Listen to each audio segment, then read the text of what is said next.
Kentucky seems like they're starting to figure this thing out a little bit. They beat up on a Georgia team that wasn't very good tonight, and there are still questions that we have about what they're going to be defensively. But playing without Sahvir Wheeler, Goodman's boy, Ty Washington, 17 points, 17 assists.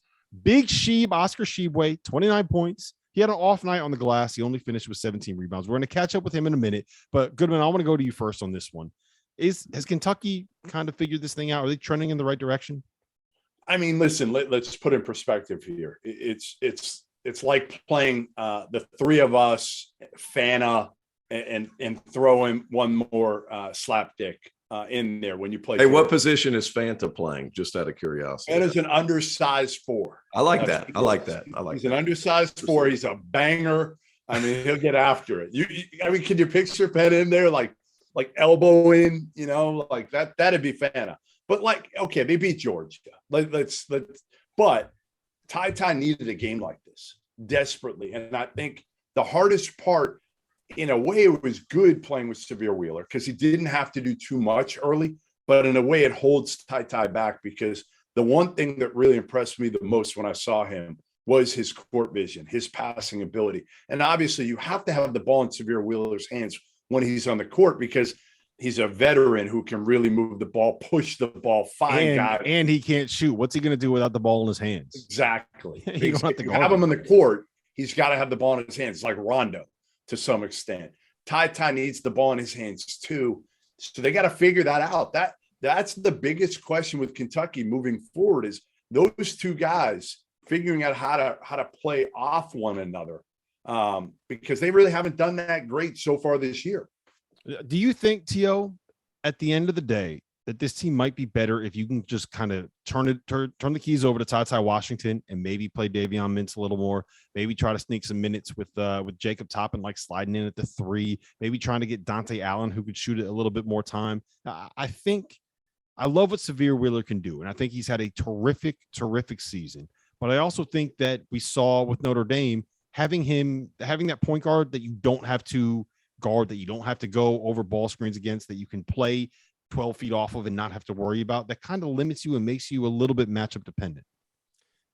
Yeah, and to go back to what you said, Sahvir Wheeler needs the ball in his hands. And apparently Ty Washington does too. And I think one of the best things about Ty, and obviously he didn't do it today because he had 17 assists, but his ability to get rid of it and then get it back, it allows so much more flow and movement and guys to get comfortable. I remember when I would play the two in Europe, if they gave the ball up first, it seemed like the guys really got in rhythm better, as opposed to, hey, we're going to slow it down. We're just going to set a ball screen real quick, which is what they've been doing with Sahvir Wheeler. Let's not kid ourselves.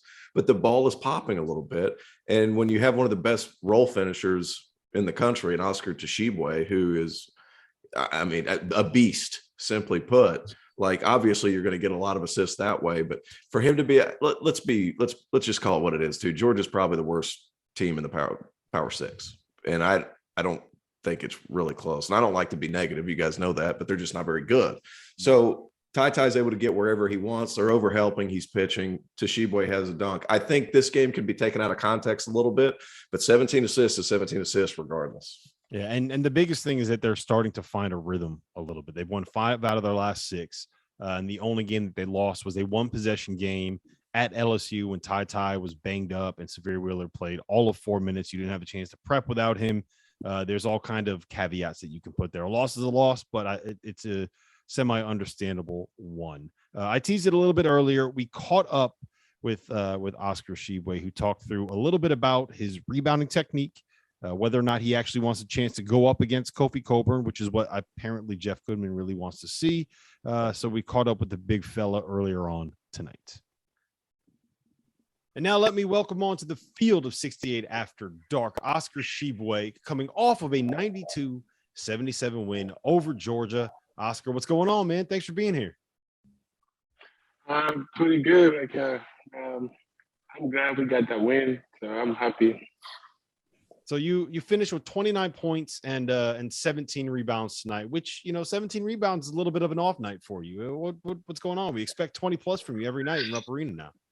I came out trying to get 20 something, but it was a fist fight. We were fighting out there. I know the coach told him, I said, Oscar's rebounded. So they backed me out a little bit. they forget little bit I can score it too. So I was doing both tonight. So I'm glad I finished with what I did tonight. Well, you did your part, and Ty did his part with Severe Wheeler out with the injury. Ty 17 points, 17 assists, which is a single game Kentucky record. You know, I told everybody in the preseason I thought Ty was going to have a special type of year. He hasn't come out of the gates quite as well as people thought. What do you think this game will do for his confidence? This game is elevate his confidence. Tata, I knew it's going to be a problem since the day one in the practice. So he's just building up his confidence. This kid is going to be different by the end of the season. That way people expect him, that way people see him now. I just say let's wait until we get to the end because he's going to be absolutely beast. He's building up his confidence and he just started playing. He's playing for like his basketball. He just goes up every game. He says basketball, he keeps going up. So I'm glad what I'm seeing from him. He's not the only one that's kind of going up every single game. You guys have now won 5 of your last 6. The only loss in that stretch was a 1-possession loss at LSU, who turns out is pretty good. So does it feels like to us, you guys are really kind of hitting your stride here. Do you guys feel that same thing? I think we feel the same thing. One thing we talk about, Coach, we were struggling. Like when we play a close game, we got 4 or 5 minutes left, we start like we good. I think we're good to finish, but we struggle a little bit. We put in a lot of pressure on ourselves. We play not to lose. Coach said, play to win the game. Forget about losing. Just fight, finish the game. So I think like we be practicing how we gotta finish the game. And I think the game like that, now it's time now to go out there. 4 or 5 minutes left. We gotta finish. We gotta keep fighting and finish the game. So I remember when we talked before the season and I asked you about leading the country and rebounding, and you said, listen, my goal is to get every single rebound. Well, you had 17 tonight. Ty had 5. 3 other guys, Keon, Kellen, and Jacob had 2 apiece. I want to know, do your teammates ever get mad at you for grabbing every rebound? Because they can't get a ton of rebounds because you get all the damn rebounds. It's crazy. They got mad at me sometimes. One day, Keon had 9 rebounds, and we went up. He needed to get a 10, so we went up. I just grabbed like his rebound from his hands. So that day, I got 22, and he said, "Man, come on, man, I got 10." So we back in the locker room, everybody get on me. Oh, come on, man, that's selfish, man, that's selfish. I said, man, that's not selfish, man. If it's anything to help this team, I'll do it, man. It's not about you doing good. It's not about me doing good. It's about helping my team. They get mad, but I just fight. The rebound, it is different. It needed more effort. It needed more because when you go for rebound, no more bigs. A lot of bigs, they start at the beginning with a lot of energy, but they don't know how to keep up with the energy. So I keep up with my energy. I stay going to the rim every single time somebody shoot the ball. And that's how I get rebounds, and that's how I help my team. And you got to position yourself in a place where you're going to get the ball. A lot of people, what I acknowledge from people is when somebody shoots, people look at ball where it's going. No, you have to go position yourself with the place where you might get the ball. And don't let anybody move you from there. That's what I do most of the time.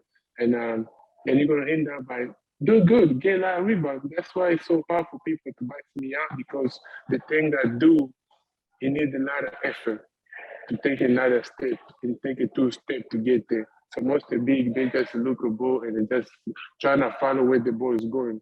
That's not how you can do that. That's why I'm always do good, get a lot of rebounds. So I think as a nation, we all kind of have accepted the fact that the 2 best big guys in college basketball, 2 most physical big guys in college basketball are you and Kofi Cockburn. We all want to see that matchup. Do you want a chance to go up against Kofi as bad as we want to see that happen? I would pay to see that, to try to play Kofi. It would be good. I played Kofi in high school. It was a good matchup. It's gonna be a good matchup because it's gonna be wrestling. I think it'll be fights. He's a great player. I respect him a lot, and I'm proud to see what he's doing. I just, for me, I'm a fighter. I don't quit. I don't stop in the middle. If you gonna knock me out, you gotta knock me out. Don't stand up. Then the fight is over. For me, I gotta fight until the end.